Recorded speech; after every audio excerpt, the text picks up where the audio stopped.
বিয়ার biceps নামে পরিচিত content creator Ranbir Allahbadia সম্প্রতি নিজের এক মন্তব্যের জন্য তীব্র সমালোচনার মুখে পড়েছেন।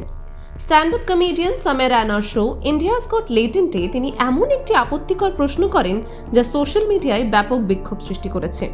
বিতর্ক এতটাই বেড়ে যায় যে রণবীর, সামের রানা ও শোয়ের আয়োজকদের বিরুদ্ধে অভিযোগ দায়ের করা হয়। সমালোচনা ও আইনি ঝামেলার মুখে পড়ে রণবীর শেষ পর্যন্ত ক্ষমা চান।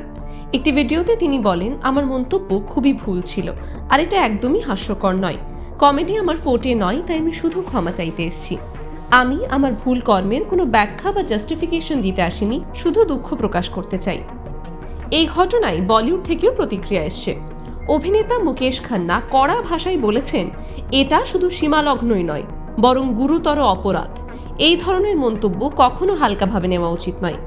যারা এমন অশ্লীল কথা বলে তাদের উচিত কঠোর শাস্তি দেওয়া। এমনকি তিনি শাস্তির প্রস্তাবও দিয়েছেন। তিনি বলেছেন, এদের মুখে কালি মেখে গাধার পিঠে বসিয়ে পুরো শহর ঘোরানো উচিত। প্রযোজক বনি কাপুরও এই ঘটনায় নিন্দা জানিয়েছেন। তিনি বললেন, এই ধরনের মন্তব্য দেশের প্রতিভার অপমান। সোশ্যাল মিডিয়ায় কিছু বলার আগে সাবধানতা ও শৃঙ্খলা বজায় রাখা উচিত।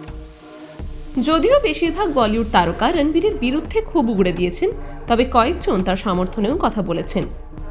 রাখি সাওয়ন্ত সরল ভাষায় বলেছেন, ও ভুল করেছে, ওকে ক্ষমা করে দাও। ইনফ্লুয়েন্সার উর্ফি জাভেদও সমর্থন জানিয়ে বলেছেন, হ্যাঁ, তারা যেটা বলেছে সেটা আপত্তিকর, কিন্তু তার জন্য জেলে পাঠানো উচিত নয়।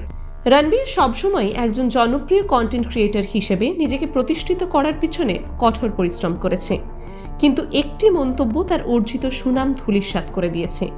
এই বিতর্কের পর মাত্র কয়েকদিনের মধ্যেই তিনি 20 লক্ষ সাবস্ক্রাইবার ও ফলোয়ার হারিয়েছেন, যা তার ক্যারিয়ারের জন্য বিশাল এক ধাক্কা। এই ধাক্কা সামলে কি আবার একজন সফল কন্টেন্ট ক্রিয়েটর হিসেবে ফিরে আসতে পারবেন রণবীর? এখন সেটাই সবচেয়ে বড় প্রশ্ন। বলিউডের আরও আপডেটস পেতে চোখ রাখুন টাইমস নাও খবরে।